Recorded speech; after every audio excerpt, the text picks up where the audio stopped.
Good afternoon, good evening, and welcome.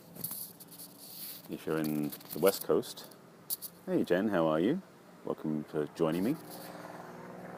So, there is some background noise already because of they've been flying the planes over lately with the, oh, sorry, there we go, hi. Sacramento, hey, yeah, I forgot you're up there. There's actually a lot of planes flying over today because they're doing a lot of, I don't know, it must be end of summer or something. They're doing all these, what are those things? The trailing banners behind the planes. So they've been flying back and forward all day, so there is that noise in the background that I can probably hear more than you can because this is more localized. But anyway, I'll attempt to get through this without any distraction. Thank you for joining me. Thank you so much for being here. I welcome all the hearts, and if I don't already know you, you don't already know me, please post where you're from and your name in case it's not clear in your username. And thank you for being here. So, my name is Barry Selby, as you can tell by my username on Twitter and on Periscope. And my brand, or my title, I should say, Judy from Texas, hi, welcome. My title that I was given by a dear friend of mine who's a very smart imaging and visibility expert, and I can pass you on to her if you're looking for help in that area, is that I am known as the heartbreak repair specialist. And that's literally what I do with my clients, because most of my clients come to me with what would be deemed a broken heart from too many dysfunctional relationships, bad history, being deserted, whatever it is. Ryan, oh, you're a local guy. Okay, well, we can talk. So after this, and hopefully this will help you, because I'm planning to cover a couple of really key points today that may help a lot of you. And if you want more help, please reach out to me through Twitter or social media, or I'll give you the link to my site later on. Well, I'll say it up front. My name is Barry Selby, as I mentioned, and my site is barryselby.com, much easier. And I am specialized with mostly women, but I work with men who are willing to do the work. Thank you. I love the plug. Thank you, Jen. My focus is really helping people in general, but women specifically, to own their own self-love, their hearts, and get what they want. Today's theme or topic, I'm calling it Looking for Love in the Wrong Places, but it's going to be not quite what you think. It's really about how we look for love. And I spoke about this yesterday and touched into it. I wanted to hit it today because this is going to be an interactive one. I jokingly threw out the idea that if you could come up with 5, let me back up a second. I mentioned in yesterday's scope about codependence, and I'm going to cover that more in detail today about how we look for love with a certain frame or a certain lens that we look through that's not supporting who we are, which is important for everybody because I did it myself, and I'll explain my own history in this going forward. But I jokingly said, and I want to play it out today, that one of the challenges is that our society, the Western world particularly, has been pummeling us for 50 years with love songs that are codependent. And that's kind of a joke. But the truth is, I have been thinking, okay, what love songs are actually out from, say, 1960 onwards that were not codependent? And there aren't that many. I mean, let's just say for now, since you're here and you can type in things, please type in, and great, someone's username is Crazy Love, perfect. So if you just for fun, type in any love song you remember from the last 50 years. I mean, you may not have been around that long, but any song you remember that was codependent in the title. I'll throw you one out to start with. Harry Nilsson, I mentioned yesterday, had a song back in the 70s, I think, that was called Can't Live If Living Was Without You. That's an example of codependent love. If there is one, that's the perfect one.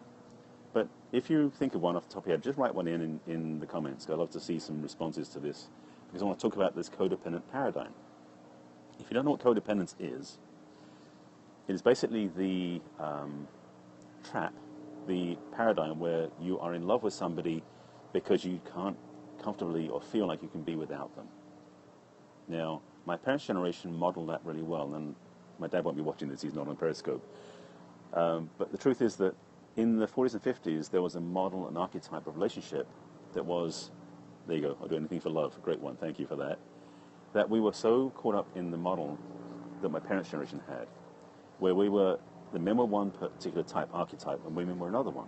Men were the breadwinners, women were the stay-at-home housewife model, in general. This is all generalizations because there are obviously differences.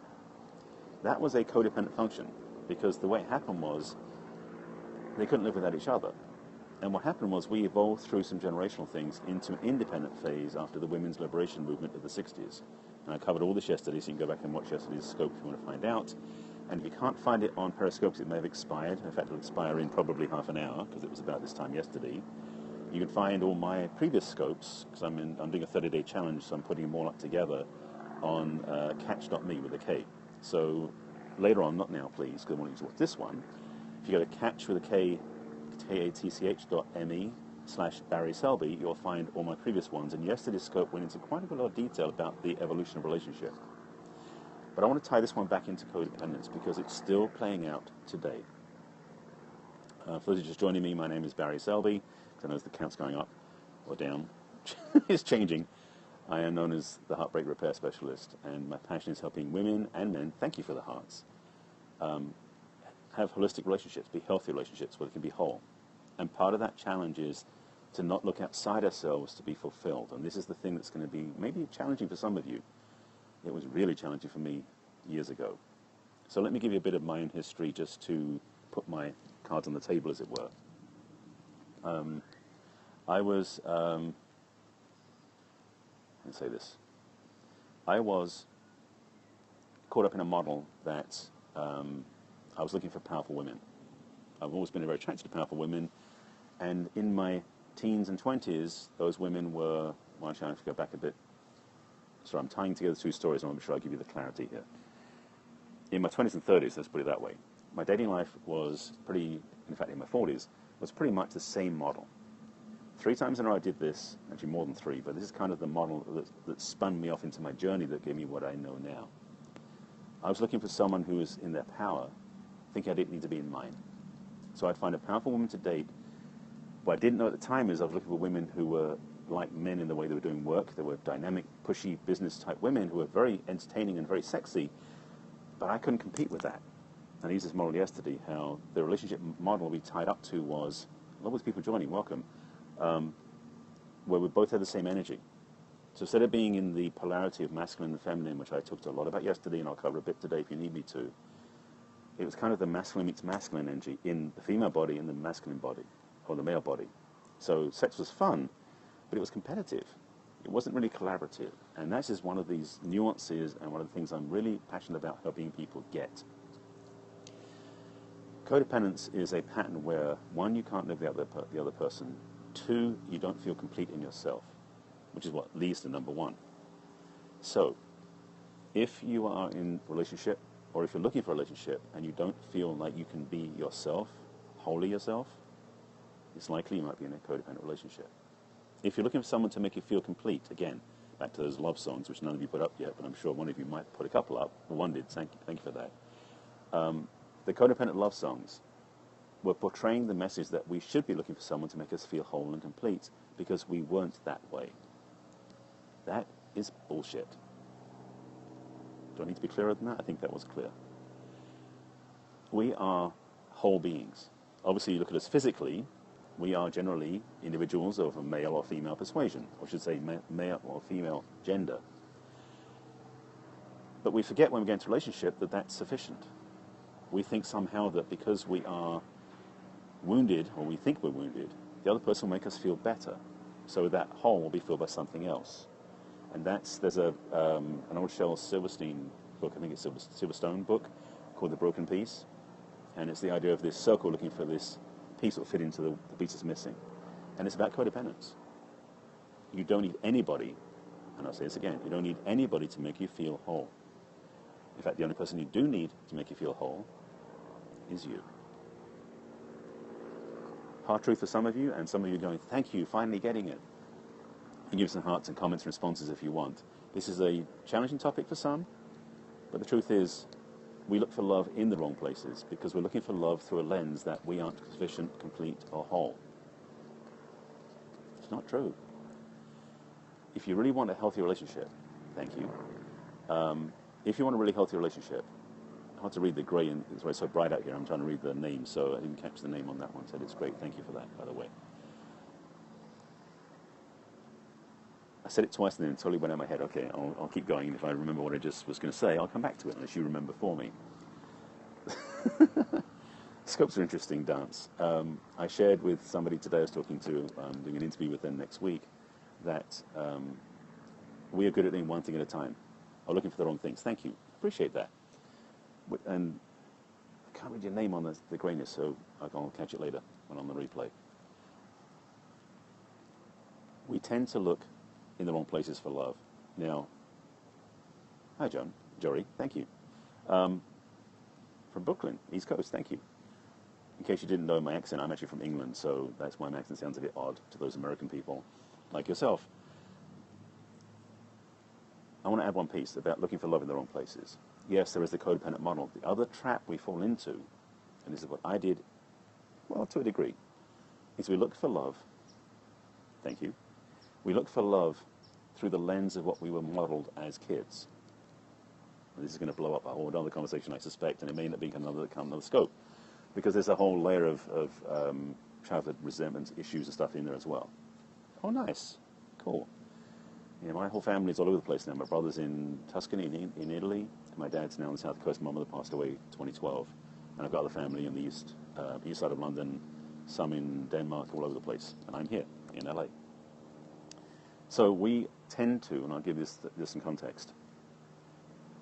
And I mentioned this yesterday, but I want to go into it again because some of you missed this. We are raised as kids with an open mind to receive everything coming in, because we are fresh out of the womb and we don't know what's going to happen. So we take in everything as input and imprinting. And we're imprinted by the adults around us, usually our parents or grandparents if we're raised by them, or uncles, aunts, whoever's around. Because they're the gods, those big people when we're tiny that look like they know what they're doing. And we don't know any differently because we're, innocents. So, but generally speaking, from the age of 0 to about 8, 9, or 10, everything they do we think is the rules of how life is. And I think a little light bulb's going off for some of you. This means our choices for love and romance are modeled and imprinted, or should I say we model it on what we see around us as a kid. So in our 20s, now let me give you a direct example, just to clarify this one, and everyone has their own range of this. In my own experience, I came from a very healthy family background, which was rare. I would say healthy in one context. Growing up in England, we had a very reserved family life. English, stiff upper lip, no emotional type things. But my memory growing up in my family was my parents never argued in front of me or my brother. And that was wonderful. I mean, we didn't have any abuse, anything like that I was aware of. Maybe emotional withholding, but no abuse like I've heard so many of my clients have been through. However, I learned a particular pattern from my parents that relationships meant you didn't argue. And you can see what's coming.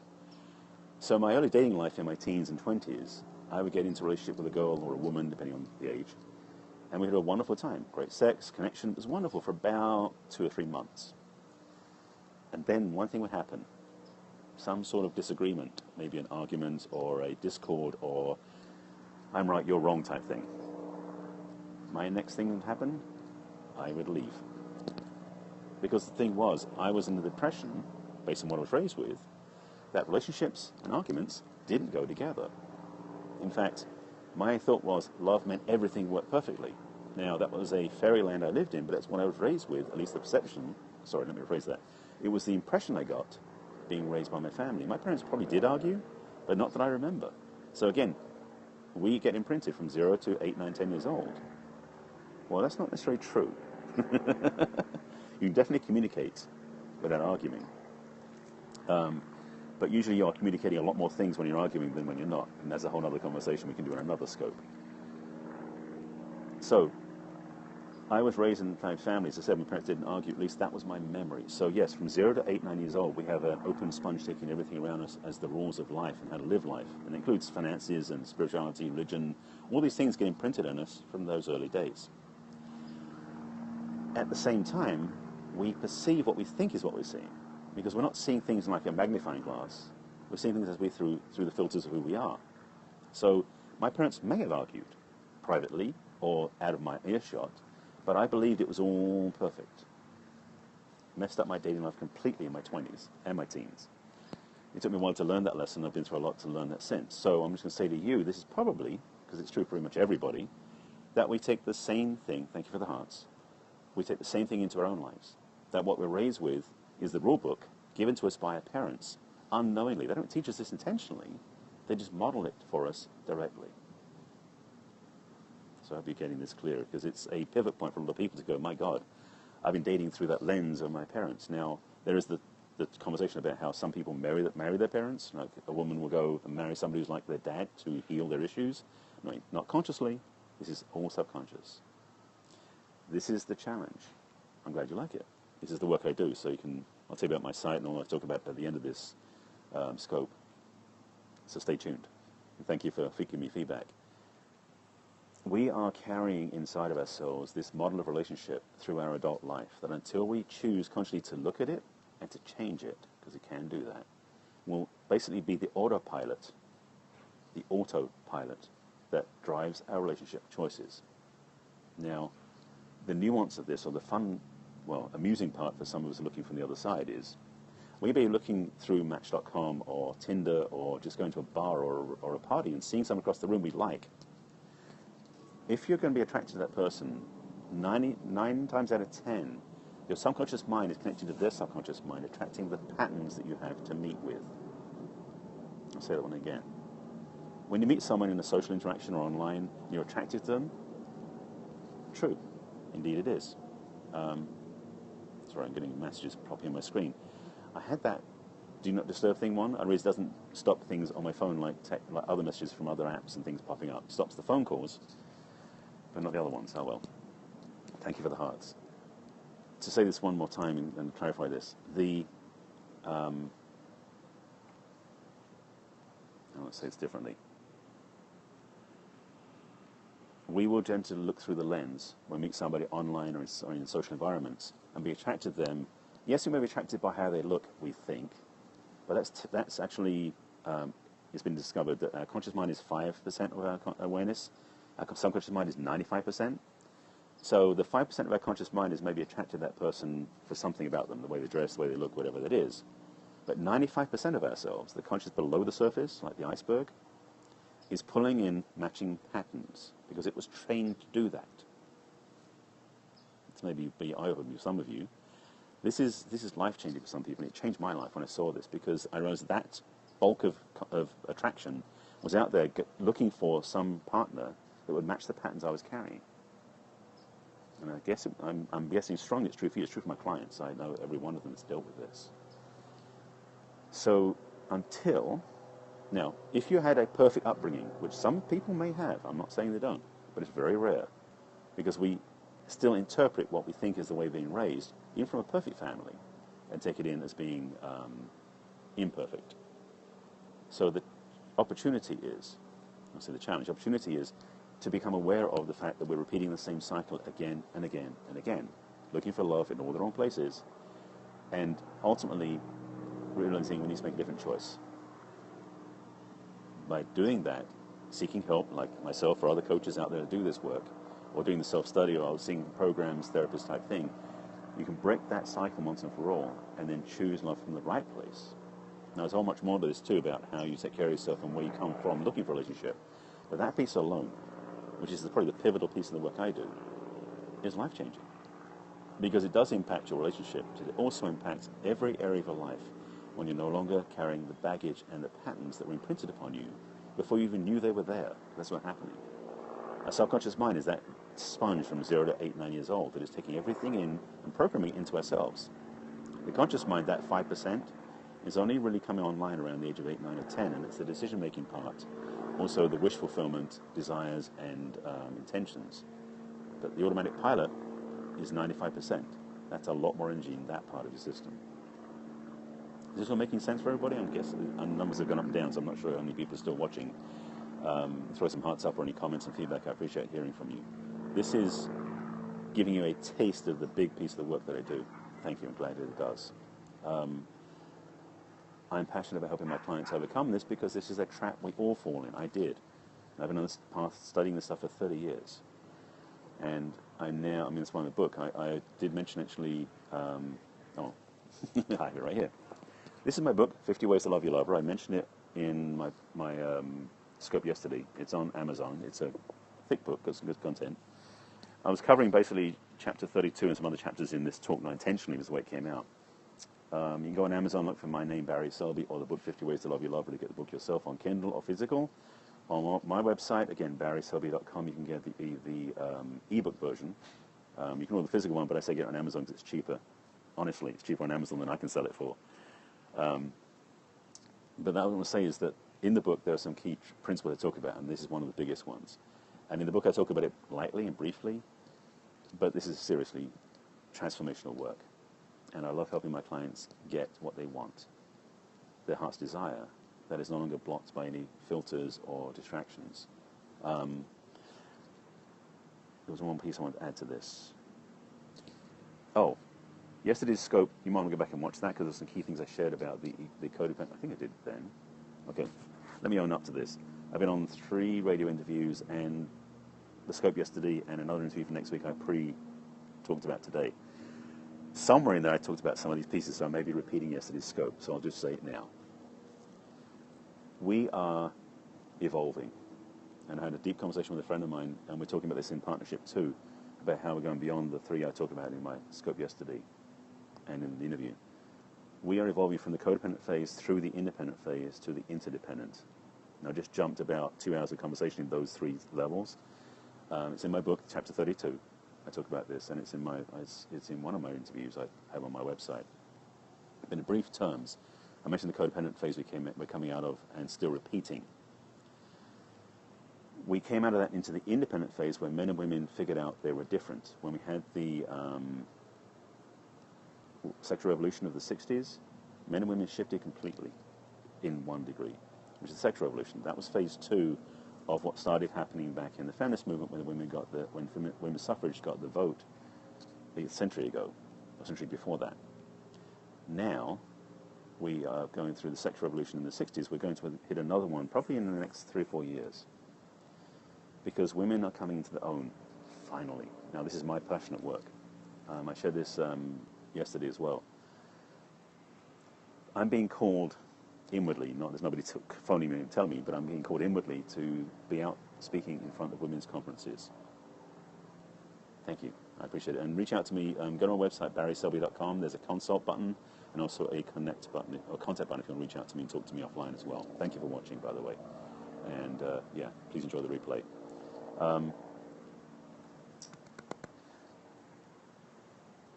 Sorry, I'm jumping on so many different things. Yes, I'm being called forward to really speak to women's conferences. I've actually reached out to a couple now, and if you know any connections, you can reach out and connect me with any larger women's conferences. I'm being pulled to speak from from the divine masculine to the divine feminine. This is a bigger conversation that I'm not going to do here, but it's a much bigger need for the planet. So I'm wrapping up this scope. If you just joined us, please go back and watch the replay, because I covered a fair bit of content over the last 25 minutes. Good stuff, I hope you'll find. If you want to find out more about my work, you can find my website, which is barryselby.com. As you can see, my name, same thing on my site. There's a free video series you can get from the beginning. Included in that is also, there's a consult button, which is a discovery session, a free talk. We can have a conversation by phone or Skype or in person if you're in LA. And I also have a bunch of things. I'm launching a new program this weekend, which is called the Dating Advantage for Women. It's an 8-week program that will transform your lives. So ladies, if you're interested, go to my website and click on the contact button and reach out to me. I'll tell you more about it. It's not up and running yet. I'm still putting it together, but that's coming very soon. Can we say what? Can you be in, I'm guessing that is contact? Sorry, I'm trying to see who that is. I don't know. Can we? You can follow me on, you can follow me here on Periscope. You can go look at my other ones, and I mentioned before, all my previous videos are on catch.me, katch.me/barryselby. You can see them all there. I'm building steam now. This is number 7, by the way. If you're interested, because I'm part of a 30-day Periscope challenge. If you're a budding broadcaster on Periscope, you want to find out more, send me a direct message over Twitter. I'll send you the link to go to Facebook for the Facebook group, and then get an invitation to join the group. There's about 120 of us now who are doing I'm maybe one of the only 3 or 4 that are doing daily ones, but we're learning how to do we're learning how to do scopes, not podcasts. Periscope scopes more effectively. I'm on day 7, and it's my 7th one in a row, and I'm going to go 30 days straight, because this is getting me out of my comfort zone. And I wish you join me if you're interested. I'll tell you more information about it, and if you watch the replay, I'll tell you about it there. You'll find out about it. If you watch the replay, you'll hear this again. Sorry. Getting confused. I think that's enough to keep you thinking. I'll get you thinking. If you want to find out more about my work, again, go to my site. If you want to find out more about how I can help you, go to the contact button or the consult button, and you can sign up for a free discovery session. That is it. Any more questions? Any other thoughts? Because I'm about to sign off. Last call for alcohol? No, last call for questions. And I've got you thinking, and some of the people already signed off who want to reach out to me. Thank you for being here, and I will be back on tomorrow. I might do one tomorrow morning because I'm going to be tied up pretty much all afternoon. I won't get to do a scope tomorrow. So right now I'm gambling. So I'm going to do one tomorrow morning just to be safe, because I may not have time to do my usual time, because I'm usually on scope around 5 to 6 in the evening, Pacific time. So you'll find me here certainly Sunday, Monday and onwards. But tomorrow might be in the morning one. Just watch me on Periscope, follow me, and we'll see more. See you tomorrow too. Take care, folks. Bye.